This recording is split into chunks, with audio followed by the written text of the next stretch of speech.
Ladies and gentlemen, we have a very special guest for you guys today. As promised, we have reached out to some really cool people. And they've responded. And some of them have responded. Some have ghosted, and that's totally fine. Because they will be on the show one day. Exactly. All's forgiven. But one of the people from our dream guest list, we wrote down 5 names. This was one of the names, and he is on the podcast with us today. We just wrapped the interview.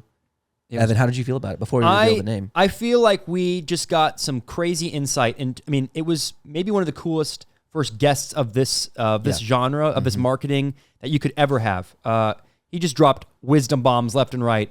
Very cool story. Very kind, cool guy. Yeah. I'm so excited for you guys to listen to this episode. Yeah, so a little bit about our guest. He has built and is building one of the most creative agencies in the world, based out of San Diego.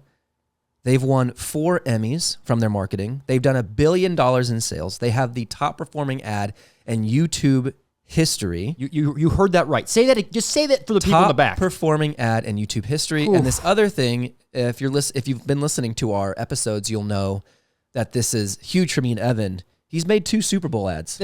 He was like a coach to us, essentially. Yeah. We just got coached up. I'm going to start calling him my mentor. I have not asked him if that's okay, but I'm going to say, my mentor. Yeah, we have a coach now. It's pretty cool. Anyway, mentor. so he is one of the current goats of marketing. We were super, super honored to have him. Ladies and gentlemen, please welcome to the show the CEO of Raindrop Agency, Mr. Jacques Spitzer. He's here. My gosh. Hey, Jacques. Oh my gosh, I'm so embarrassed that I'm this late. Oh, I'm glad. You're I'm glad the two of you were. I'm glad the two of you were together though, because that means that you weren't alone. Right. No, we had each other. We entertained each other. You know, it's like I have 2 toddlers now, and I never have to worry about leaving them alone because they can play. You're good. Gosh. They're fine. Dude. And so one of you is Trey, and one of you is Evan. This is Trey. I'm Evan. So great to meet you. Nice to meet you too. And what is your background? So I am currently the creative director of the Adventure Challenge. It's a D2C company that sells scratch-off relationship books. Yes, I have seen your ads. Oh, yeah. Oh, great. Yeah. So I write and direct those right now. Cool. And then I am Evan and I are in the process of launching our own advertising agency. And so there's still obviously a lot that we have to learn. And so we thought, how cool would it be to talk with people who are already veterans in the field, pick their brains and just kind of learn as we go. Yeah. You know? Have a good time. Yeah. Cool. My name's Evan. I have done, I've worked with a couple of different like advertising agencies, mostly as an editor and like just a creative writer, just kind of coming up with a big brain concepts for different things. And then, we've done comedy together for a while. Like we did some stand-up routines back in the day, put some shows on. We've done some live events together. And then, we just kind of like, dude, it'd be kind of fun to combine all those thoughts and put it actually towards something that could actually bring in some money and do some cool things. And we kind of discovered that we really love marketing and we love humor. We love telling jokes and we love how commercials can be a place for that. So yeah. Well, here we go. That's it. All right. Dude. Well, welcome. I'm all yours. Dude, I'm all yours. Man. We are so honored to have you. Thank you so much for joining us. You know what? I would be lying if I told you I wasn't honored to be here because I am. I am. Let's go. And it's not a joke. It's not a joke, even though marketing is. Absolutely. Dude, cool. All right. Well, just tell our audience a little bit about yourself, how you got started in this field, and anything you think that we should know. Sure. So I started doing this 15 years ago. I know you can't believe it because I know most of you won't see me right now. You're listening to me, but I do not look like I've been doing it that long. I'm looking for some verbal feedback from you all to say, "Wow, I'm shocked you've been doing this 15 years." Yeah, you started at 15? No one even blinked over there. We're like, yeah, that checks out. Right? Yeah, right. I was gonna guess 25 years. Yeah.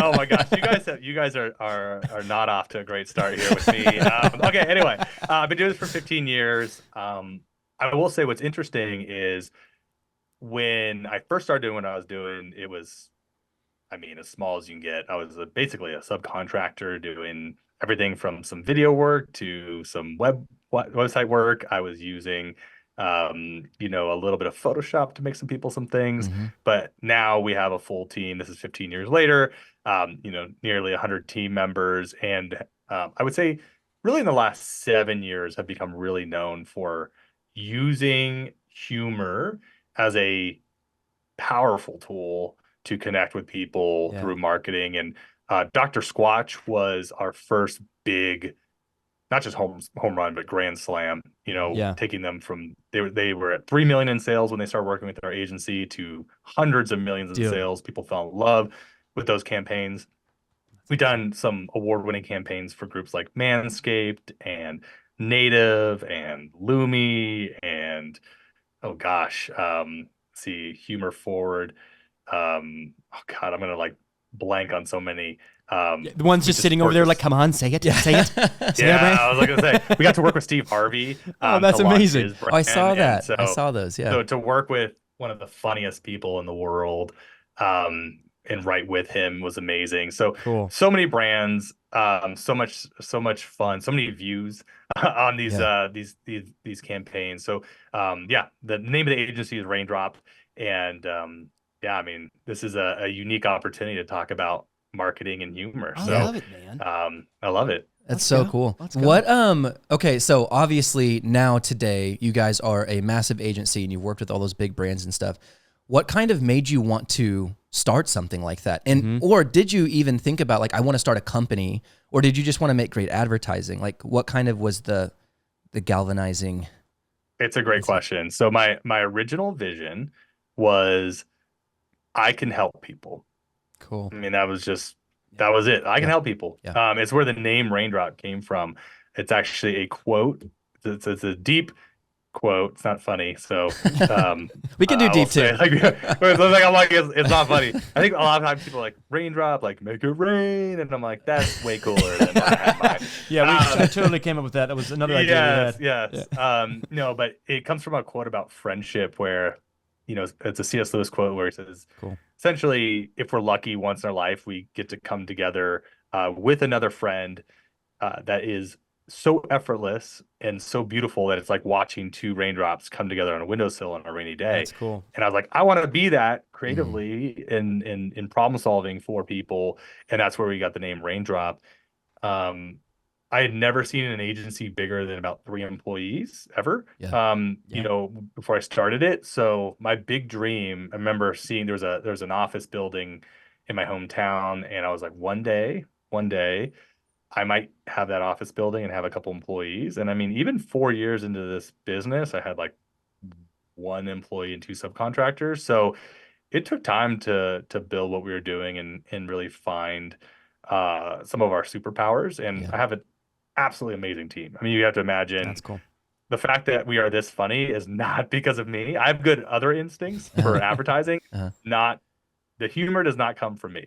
Okay. I will say, thinking about what will catch people's attention, their eyes, like, I'll give you an example. I did not write a single joke in that Dr. Squatch original ad that like went super viral and scaled to the moon, but I was the one that was like, oh, it'd be cool if we thought they were staying in a shower and then they rip the curtain back and they're in a forest. Like that's more how my mind thinks than like jokes. Right. Those jokes came from people like Andrew Catania, creative director, or James Schrader, comedian and lead actor in that. So we actually employ, I want to say 7 or 8 people who at one point were full-time comedians now as writers. That's awesome. In-house on the team full-time. So we work with a lot of people who have a comedy background. And what I'll add, and there's a long-winded answer to this, but what I'll add is what I realize is not only so comedians are interesting people for a couple reasons. One is they are tend to be incredibly self-aware and are good at sort of self-editing on the fly.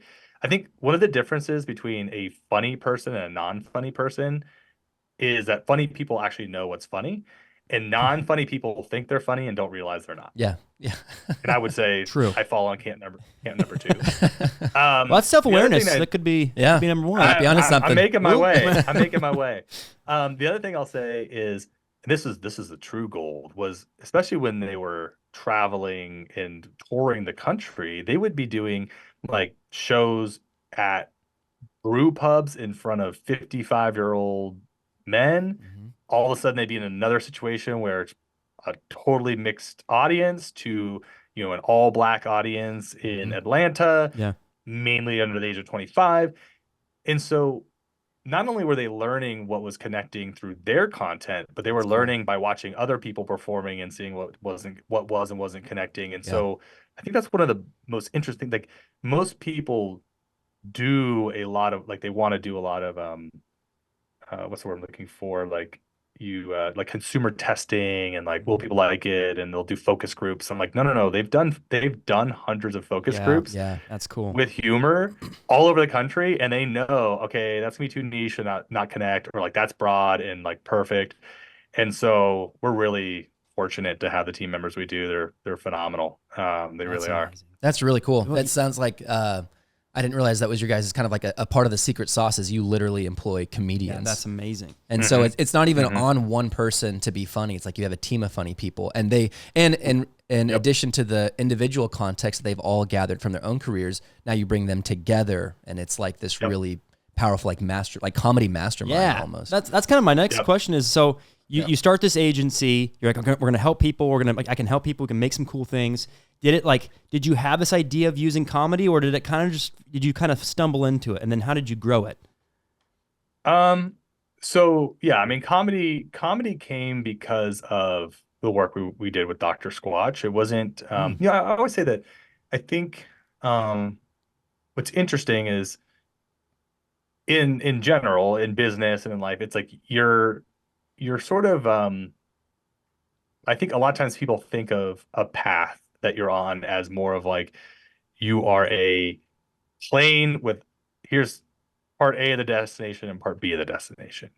And what I found is it's much more like a river, and if a river runs into something, it'll redirect and it'll kind of change directions. And so I think what's interesting is we can do things beyond humor and do it Totally. really well. I think the two fundamental things that we do best is we have a barometer for the audience to say, will this be memorable?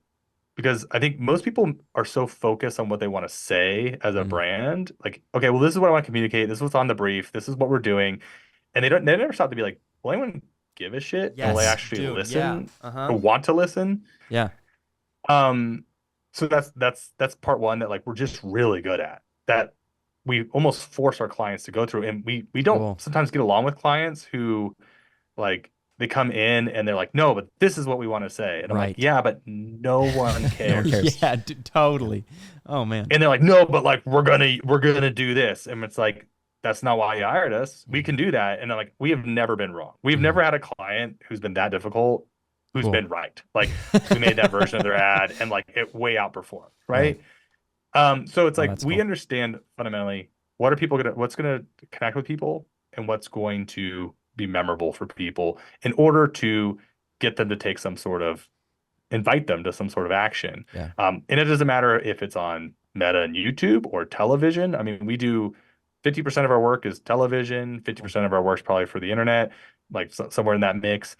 And so ultimately that's the way that we think about it. Now, humor is an incredibly valuable tool because one, it helps with memorability. But I think truly what humor allows you to do is put your finger on pain points and tensions that people are having in a way that isn't off-putting. And so I'll give you an example. We didn't make these ads, but whenever I see those ads for, a couple things, insurance, there's nothing funny Right. at all about the bad things that happen to you. But think about insurance ads. Right. Yeah. They're all like, oh my gosh, like, an antler, Santa's reindeer just came crashing through my windshield and I need this. It's Right. like, it's always these things because it's like, well, no one wants to talk about how shitty it is when you're in these situations. Same thing with like Home Alarm and ADT ads, where it's like these two goofy robbers and it's like they're not like menacing and scary, but they get you thinking about someone trying to break in. Right. Totally. And so, humor's a way of bringing up these very universal truths that can actually be painful without being off-putting. And I think that that's why it connects with people, why it's memorable. That's not the only way to do it, of course. It's just really strong. And we do all sorts of ads. I mean, we do a lot of ads for Sprouts, for example. They're one of our biggest clients, Sprouts. We make amazing like creative for them. They're doing awesome right now. They're growing. They're not funny ads, but they are connecting with people. The goal is to have people see themselves and their ambitions and who they want to become and who they believe they are in those ads, but they don't have to be funny. Right. They can be clever, they can be inspirational, they can be other things. But anyway, I'm blabbing. No, it's just, man, that's gold. It's an interesting way of thinking about it. Yeah. That's incredibly valuable. When on that, when you I follow you on LinkedIn, and I read something you said about like that you spend like hundreds of hours of prep before you even start writing scripts, right? In terms of like just finding out that thing, like what will people give a shit about? Is that kind of what that prep time goes into?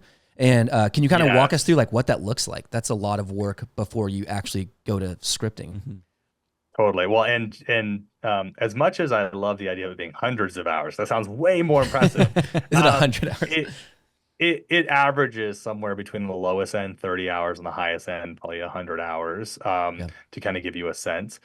It just depends on the scope of what the goal of the campaign is. So we do a lot of campaigns where, you know, they want a long form YouTube ad and they want 3 television spots, sometimes 6 television spots, a photography photo shoot, organic social, paid social, bottom of funnel ads, like all as like one big full funnel approach. Right.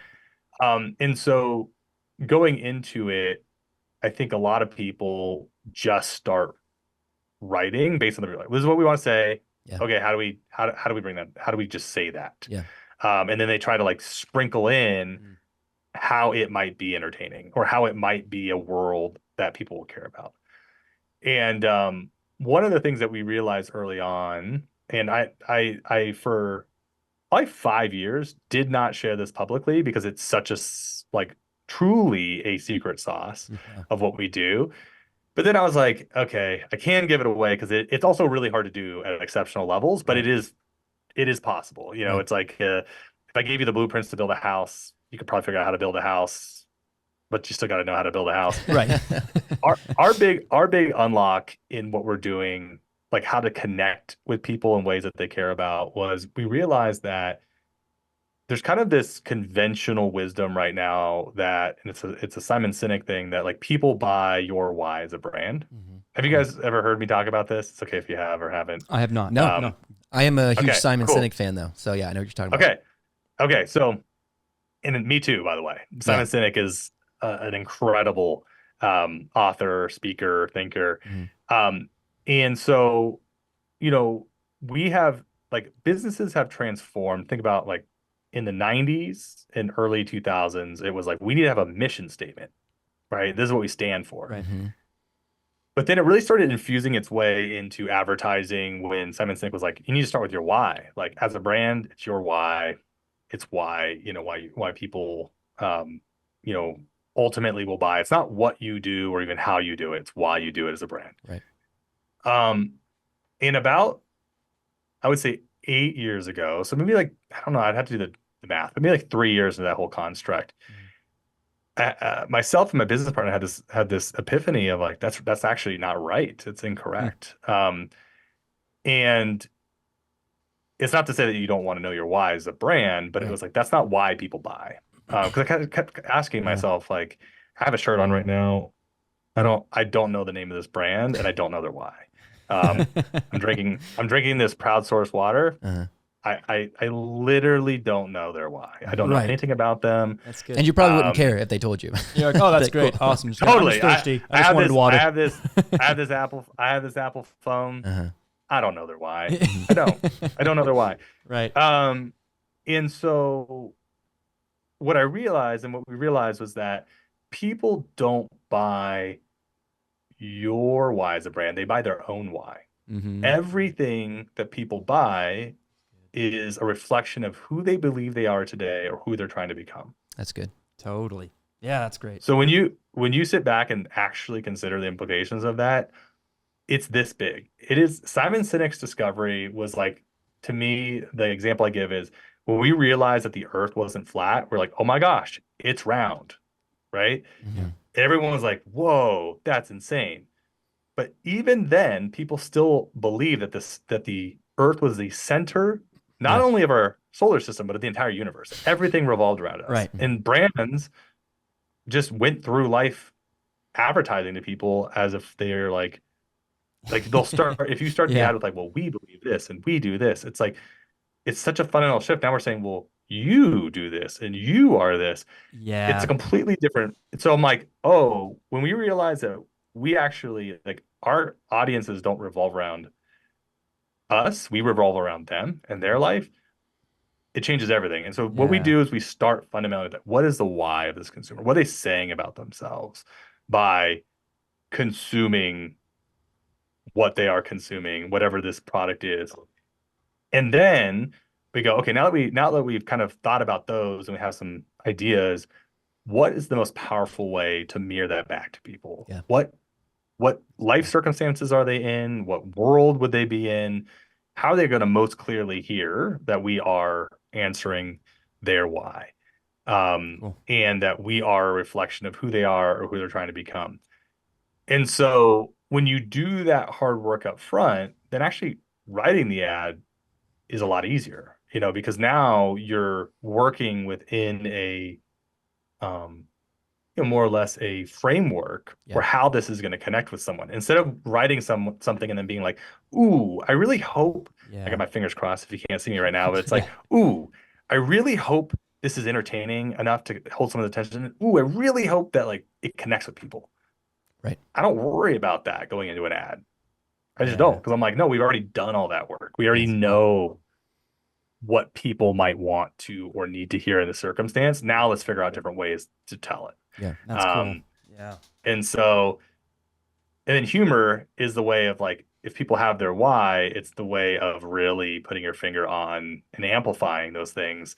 I keep using Dr. Squatch as an example because I think That's a great example. it was a great example. It's something where we really started learning, but like there's this moment in the beginning where he says, you're probably using the same bar of soap her mommy bought for her little man. Yeah. And it's like that is so offensive, and yet it's so funny, and it does create this moment in the mirror where a lot of people go, "You're right. I'm just using whatever soap that like I grew up with because it's what I know." Yes. And when you create those moments, it'd be different if you say to somebody, "You're probably using the same soap you've been using." Doesn't hit the same way. No. Yep. Doesn't make you feel anything. And so yeah, it's just fun. It's fun to play with it. That's That awesome. is so cool. And like in the same sense, even if you said the same script, but it wasn't comedic and wasn't like presented in a way that's like, we're just kidding, then it would Right. be offensive. If it was like a It'd be totally serious offensive. sit down, Yeah. like, Yeah. we find that Yeah. most men use the soap their mom gave them. People be like, screw you, dude. I like Right. the soap. Don't say that about my got mom. me. She's got Totally. great taste. Yeah. Yeah. Comedy's a great way to, yeah. What are you saying about my mom? You don't Yeah, even know totally. Lisa. Oh my God. How do you choose like which way you want to go with it? Like in terms of like comedy or something a little more serious, do you kind of write out a bunch of different ideas and then whatever is the best, you go with that? Or do you ever go into it saying, we want to make this one funny? Or do clients come to you and say, it needs to be funny? And does that make sense? Yeah. No, it makes absolute sense. Here's what I'd say. There's nothing more awkward than when a non-funny brand tries to be funny. Yeah. So we'll start there. But that being said, I think a lot of brands limit themselves unnecessarily, not realizing that they have more latitude to play with, especially in the social space. Right. And so the example I always give people is I think about myself as an individual. Like I am a person, I have my own sort of brand. There would be things that if I were to do them, people would be like, why did Jacques do that? Jacques wouldn't do that. Who's like, what is this? Like people that know me would be very surprised if I acted in a very different or specific way. All that being said, who I am right now on this podcast might be a little bit different than who I am at a wedding, than who I am with my son on a Saturday versus a date night with my wife on a Sunday versus a one-on-one meeting with one of my team members where we have to discuss performance review. Like, Right. right. Like all of these things, like I'm still me. I just express myself in places differently. And I think where people get tripped up is they don't think about their brand that way. And so they end up showing up dressed, in wedding attire to play with their son. Right. Right. And it's like, oh, like you're going to be really sweaty, and man. so- this is going to so go I think there's I think the better question is, and this is where we do this, like, well, funny is, people throw that word out. I'm like, there are a million shades of funny. I'm like, we use for instance, if I were to do work with a brand like a athleisure performance brand, we'll say like a Viore, Public Rec, Cuts, like one of those type of like 4 brands. Like, well, no, their thing would be more like cleverness, maybe some edginess, maybe some ribbing, almost like sports ribbing, where it's more like it's funny, but it's funny in a way that like digs a little. Which reminds me a lot of that ad that just came out. If you haven't seen it, it's freaking phenomenal. It's Andrew, he's Edwards. Anthony Oh my Edwards? gosh, Anthony Edwards. Have you seen the receipts commercial? No. Oh my gosh, type in look Anthony it up. Edwards receipt commercial. I love that ad. The only thing I would do differently with that ad once you watch it is I think they should have ended it with him having his shoes and just dropping it on top of the receipts. Okay. Because that would be the only thing I would have changed about the whole damn ad. It is so good. Oh man, Because we gotta watch it's that. serious. Great. It's edgy. There's moments of levity, but it is like chills, physical chills. Think about it. Oh, that's so rad. Dang, That's I got great. it. We'll Yeah. put it into the episode. Yeah, we'll share clip the it in video. there, and then we'll just be like, man, Cool. we gotta watch that. Yeah. We gotta see It's that. so good. It's so good. So Yeah. I think instead of humor, I think about it as connection. And so, for instance, our ads for Sprouts, I think this would be another great example. We came up with this campaign, Start with Sprouts, and it really leans heavily into that idea of who do I believe myself to be, or who am I looking to become? And the promise, which I think we can have with Sprouts, is if you start your grocery shopping here, it fuels all of those moments where you just feel a little bit better about yourself as a parent, as a person, throughout your week. And so what we do is we have them start in store, but then we have them go on what I call an adult daydream, where their entire life is elevated outside. Because I think a lot of grocery stores focus on the in-store experience of like, you're in this grocery store. And I'm like, okay, that's great. But like you live your life and consume these things outside the grocery store. Right. And so we try to bring that to life. We've got a custom score. There's no dialogue. It's just the song and this woman having this with different people, because it's a campaign of different people having these adult daydreams, where ultimately like they're woken up and they're back in the store. But there's something usually kind of funny happening right at the end, or clever, I should say. Not funny, clever. Where like at the end of the first one, the woman's like running with her daughter in the stroller, and her mom and her kids like chanting like "mommy, mommy," and then like it like kind of she comes back in, and then her daughter's like tugging her like, "Mommy, can I have some of these?" And so it's like just connecting the daydream with actual life. Right. Cool. But again, not funny, but it drives home a point around, again, who you believe you are, who you're looking to become, inspiring people to start their healthy with Sprouts, start their shopping with Sprouts. And so I really think about it as connection. I think humor is a powerful tool. It's one that we tend to attract a lot because it's hard to do, right? And like most people can't do it. And so it's like we attract a lot of it. We love it.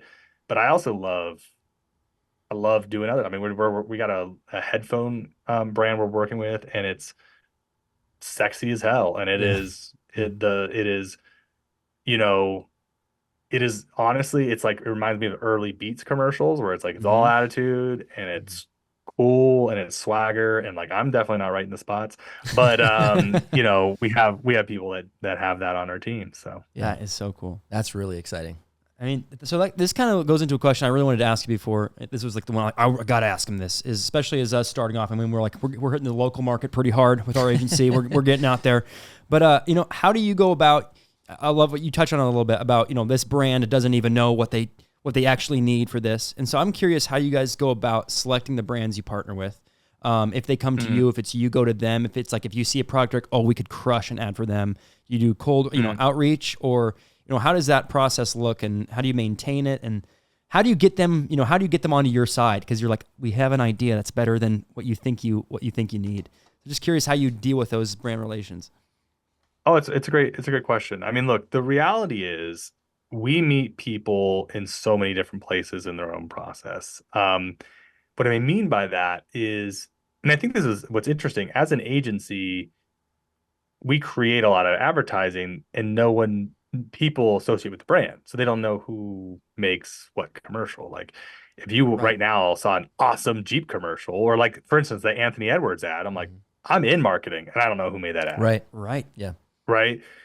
And so this is one of the more fun things is we have some people. So I would say some of the people we work with are like, I have just been waiting for the day that I got hired at a company big enough to afford to work with you, which is an incredible compliment. Sure. All the way down to, this is actually one of my favorites, is we'll be like in a pitch process on like a cold outreach type of thing.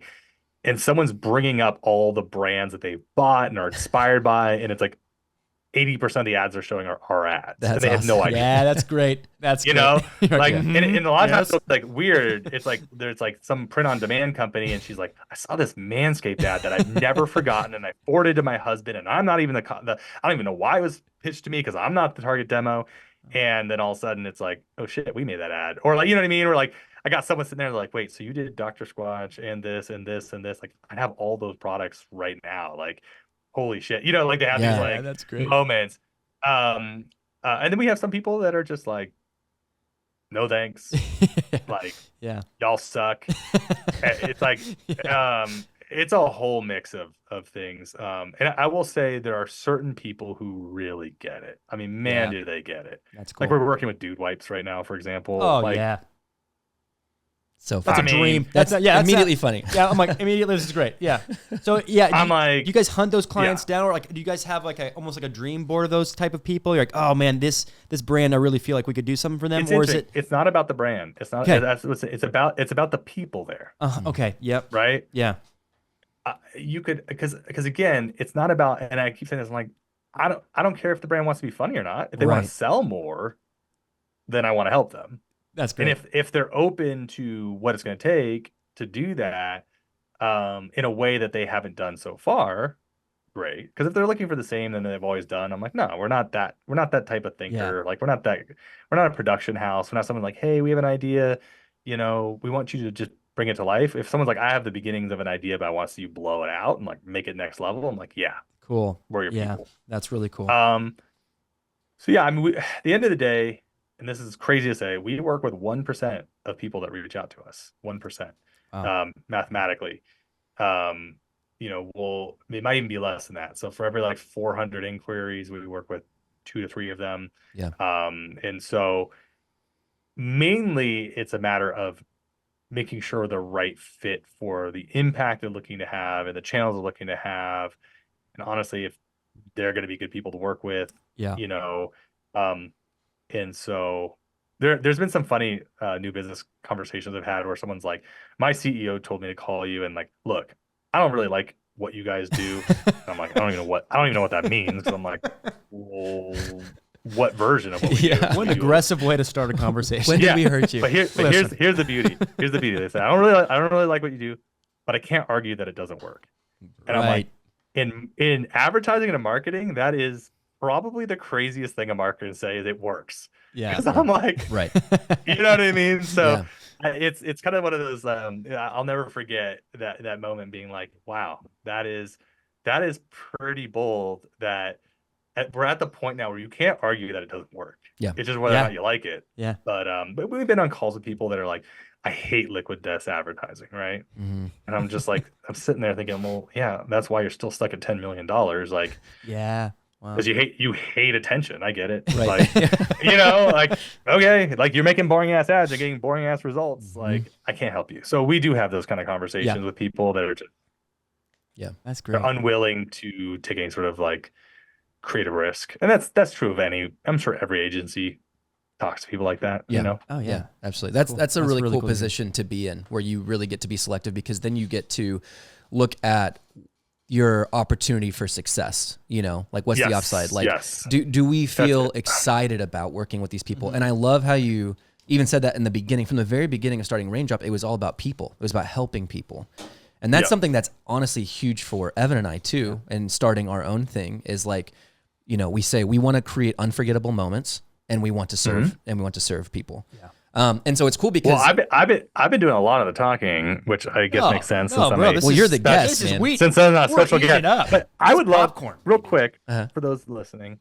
What are you guys up to? From when you said we're starting our own thing, tell me a little bit about it. Yeah, so we started just like a comedy podcast 2.5 years ago, and Evan and I have been friends for almost 10 years, and it's always been in the context of comedy. And it was just a lot of fun. And so we started to kind of build an audience. We started to do some shows here. We're in Redding, California, about 10 hours north of y'all. And then so that was always like a side thing that we did for fun, right? It was just comedy, podcast, entertaining people. And then as a professional, I started to get really into marketing, my day job, marketing. And then honestly, and I'm not just saying this because you're here, it must have been 3 years ago, I saw the Dr. Squatch ad and got the green light from my boss to start dreaming about creating an ad like that. And then it was almost like a light bulb moment of like, wait, comedy and marketing, comedy, marketing. And that's when I realized like, oh wait, I can do both. I don't have to like hurry and get good enough at comedy so I can leave my marketing job, which I also love. You know, and I don't have to just focus on marketing. And then a part of me is always like, well, I quit comedy, you know? And so I started writing a script, and I've watched I don't know if it was the original Dr. Squatch ad, because you guys have a bunch of different like variations, but it's the one where the lead actor says, "You're not a dish." And he throws the plate at the tree. You're a man. I was like, okay, that is, because I was looking at hooks, trying to learn about hooks capturing attention. And when I saw that, it kind of changed everything in the way that I thought about marketing. I was like, we don't have to start with the product. I mean, early days of the Adventure Challenge, it was all about the scratch off date books, you know, how you could put Polaroid pictures in the book. And it was very feature forward, which worked in the early days. And then when the iOS shift happened, you had to just be way better at capturing attention than you used to be. And so then I wrote an ad called Funny in Bed. So it was like a commercial for our In Bed book that usually is like, you know, sensitive topic. You're talking about people's intimacy and their sexual connection and wellness. And I wanted to make it funny though, so that we could get past people's walls, get them to put their guard down and be like, hey, here's something that could help you. Like our goal really is to help couples have better and more connected sex. So I was like, how can I make that funny though? And so then I came with the concept of there's 15 sex jokes in this ad. See if you can find all of them to create some tension and a hook and stuff. And so, so after, and then we made that, and you know, it was a big winner for the company. And then I was asked like, hey, do it again for the kids book. And I was like, cool. And so we're actually in post-production on that one right now. Sorry. I need to laugh. It's just like, that's a very different value prop. Yeah. Like, so I love what it do it for the kids. Do it for kids. If you wanted the same? No, he's been crushing it. It's been turning out really great. Fell in love with comedic marketing. And when I was asked to do it again, I was like, I saw how much value it brought the company, how much fun I had doing it. And then, you know, there's other parts of my job as creative director that aren't writing funny marketing. And I was like, how cool would it be if I got to just do that? And so talked with Evan about it, and we started dreaming about stuff. And so long story short, Unpaid Regulars, name of our podcast, is now an agency. So we kind of want to be like a fun marketing agency that also makes stuff for ourselves, you know, just like entertaining people and using that as kind of like a lead generating content. And then, you know, entertain the right people. And then when we say, hey, we also make commercials for brands like this, this, and this. By the way, and then, you know, they'll want to work with us. So on that note, actually, we are selfishly wondering, because you have been to the Super Bowl twice, right? Yeah. You've had two Super Bowl commercials. You've won 4 Emmys, which I didn't even know you could win Emmys for advertising. So new dream unlocked. I could explain that to you too, but continue. Yeah. Continue. Please go on. Tell me more. What else have I done? You've written 2 books. Oh my God. You have. I love it, man. No, but seriously, our the dream, like the BHAG, if you will, big hairy ass goal of our company is we want to make a Super Bowl commercial by 2027. We want to be in the Super Bowl. Yep. And so, what would you say to two guys whose dream is to make a Super Bowl commercial? Super hypothetical. You know, Yes. just two If you were to meet two such guys, Super two hypothetical. random Oh my God. dudes. Yeah, that's a great question. Man, the answer to that is I don't know. Love it. If I'm honest, Yeah, for sure. because I think there's a mix of things here. I think, you know, there's a reality that, like many things in life, there is some right place, right timeness to things. Yeah. You know, we made that ad for Dr. Squatch, not knowing if they were actually going to pull the trigger on the Super Bowl. Cool. I think they probably pulled the trigger on the ad by a week before the Super Bowl, something like that. That's pretty exciting. Yeah, it was that close. So not early bird pricing there. Yeah. No.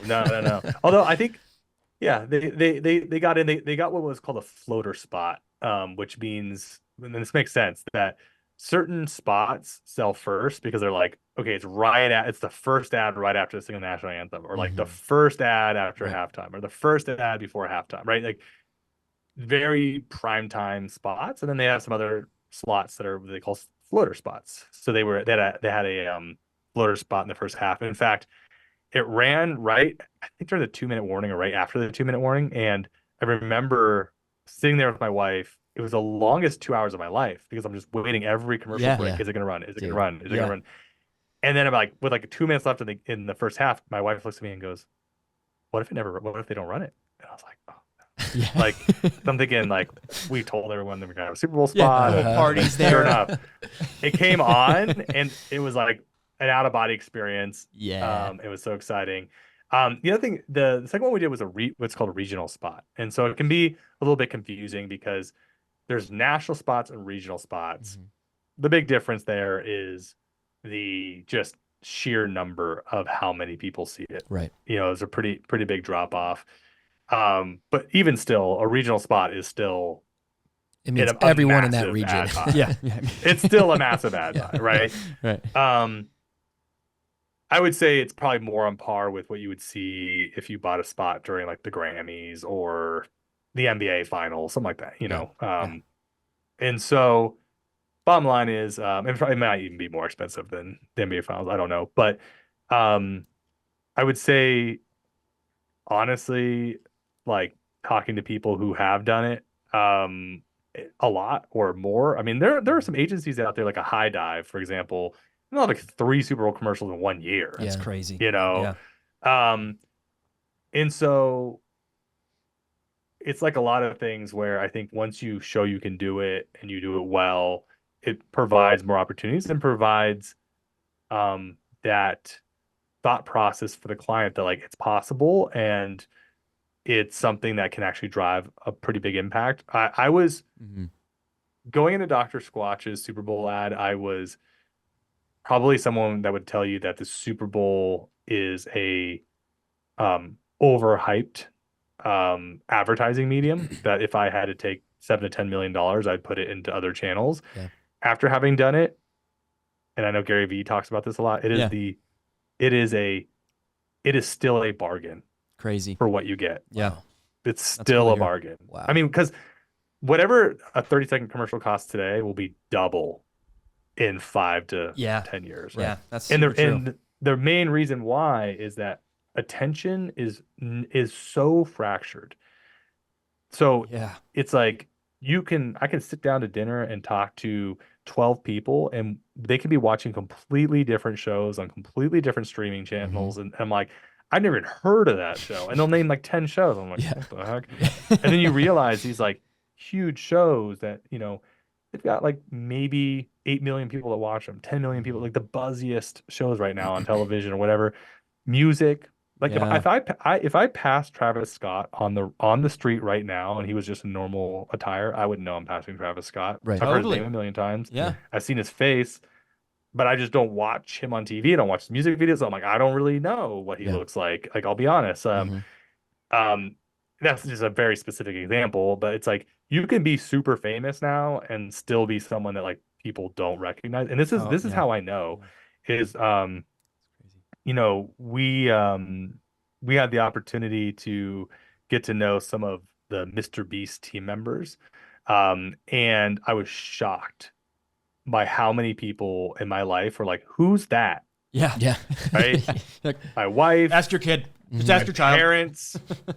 And it was like it was so funny because we were actually in Mexico when we were talking to some people there, and I got it, and my son was so excited. He's 9. He's like, "Oh my gosh, Yeah. like this is bigger than anybody."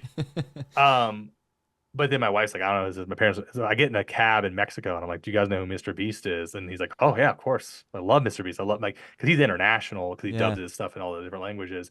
But that's how fractured culture is that there's like a hit or miss shot that anyone over the age of 25 will know who Mr. Beast is. Right. Yeah.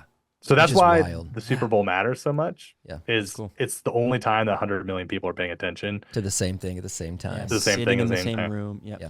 Yeah. Specifically hoping to be entertained with a great commercial. Totally. That's what we were talking about. I mean, I think that when we dreamed up, we were in a bar and there happened to be a Super Bowl mirror behind us. And we're like, we should try to get the Super Bowl. We turned around and there was a mirror with all the Super Bowl like years on it. We're like, that's it. It's a sign. We're going for it. But that was kind of the conversation is like, you know, there's not very many in the marketing world experiences where you got friends gathered around one living room, you know, you're bantering commercials, like which commercials was your favorite, this. They turn the volume up when Yeah, the commercials come yes, on. it's like that's the one environment where I'm like, it really does feel like the Super Bowl for advertising. And so Yep. and I guess you might have kind of already answered this because you didn't really know it was going to happen until a week before, but was that ever on your radar of dreams, or were you like, well, that Nope. would be cool, or No. just happened? No. Ah, I love it. No. Yeah. No. No.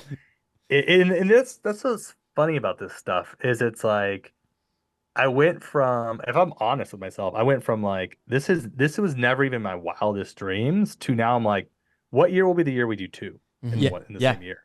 Like that's my mind is completely transformed from like, oh, okay, to from like, is it like not even thinking about it being possible to like, oh no, like we could do 2 in a year. Like Yeah. this is totally our That's cool. realm of work. Yeah. And that confidence obviously comes from just doing it over time. And so, but I'm like, I'm not gonna like, I don't know. I have no advice, honestly. Love it. I know that sounds ridiculous, but it's just like, I mean, it's a mix of a lot of confluence of factors. I have heard of people like just straight up pitching people ideas, for the Super Bowl. I would again say that's probably pretty Low success random. rate. Just knocking on the door. Listen. There's just so much politics and so much money yeah. involved Yeah. for these that makes a lot brands. of sense. But I will say this, it will be even harder. Like I always tell my son, it's easier to find something you're looking for than to not. And so if you're thinking about making it to the Super Bowl and you're asking the right questions, then you can end up in the right spots in the right rooms. That's cool. Yeah. I Well, mean- even you just Yeah. saying Yeah. what it felt like waiting for your spot to come on is awesome. That's so valuable. It's It so was, cool to hear. it was terrifying. I honestly, as soon as it went on, like happened, I just wanted to go to bed. I was just like, I'm exhausted. I did not expect to feel that way. It was intense. That Yeah. is cool. I mean, Well, Jacques, you have given so much value, and we're so grateful for your time. I think we got through Thanks half for the having me. questions that we Oh, could man. potentially ask you, but there's just no Oh way my that we gosh. could ever Yeah. get ask you all the things that we're curious about in 1 hour. So before we let you go, we do have one more question. So we're gonna put you on the spot a little bit here and say, in your opinion, what are the top 3 commercials of all time? Of all time. Yeah, must your watch. work excluded. It's like, see, Dr. Squatch, Lumi. Yeah, top 3 commercials of all time. Man. And they can be funny or not funny. Yeah. Wow. Hold on. take your That time. is when someone asks you a question and then you are like, I can think of everything and nothing. Yes. all Oh, at the yeah. same time. 100%. Yeah. It's like getting asked your favorite movie. You're like, there's some Forrest Gump to. I would just say for me, well, so I'm going to answer this differently. I'm going to say things that impacted me that I loved. I loved the Richard Sherman ad with Bose. What's Bose or Beats? Holy shit. See, I'm now I'm breaking my own rule, which is like if you can't remember the brand, it's the wrong decision. But there was a culturally relevant moment where Richard Sherman had talked all that shit and there was all this stuff going on and he puts these headphones on. And I just remember thinking like, God, like it was such a great mix of and that's why I like that Anthony Edwards ad, which I think you'll see as well. It's just it's such a it's like it's not just a great product and the right person and all that. It's the right cultural moment. You know, when people put all of that together, God, it's just amazing. I think that you know, Apple obviously has done some incredible advertising. They had that spot they did with the young woman dancing. Yeah.